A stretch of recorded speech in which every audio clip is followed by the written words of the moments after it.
গেল বছরের শুরুতে হঠাৎ বিয়ের খবর দিয়ে আলোচনায় আসেন জনপ্রিয় গায়ক ও অভিনেতা তাহসান খান। তিনি মেকআপ আর্টিস্ট রোজা আহমেদের সঙ্গে নতুন জীবন শুরু করেছিলেন, তবে এক বছরের মধ্যেই সেই সংসার ভাঙনের মুখে। জানা গেছে, বিয়ের কয়েক মাসের মধ্যেই তাহসান ও রোজার মধ্যে টানাপোড়েন শুরু হয় এবং গত কয়েক মাস ধরে তারা আলাদা থাকছেন। বিষয়টি আনুষ্ঠানিকভাবে নিশ্চিত করেছেন তাহসান নিজেই।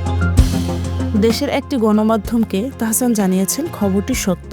দীর্ঘদিন ধরে, অর্থাৎ জুলাইয়ের শেষ থেকে আমরা আলাদা রয়েছি। সঠিক সময় এলে বিস্তারিত বলবো। ব্যক্তিগত জীবন নিয়ে প্রকাশ্যে কিছুই বলতে চাইনি, কিন্তু বিবাহবার্ষিকী উপলক্ষে ভুয়া খবর দেখায় এ কথা বলা প্রয়োজন হয়েছে যে আমরা এখন একসঙ্গে নেই।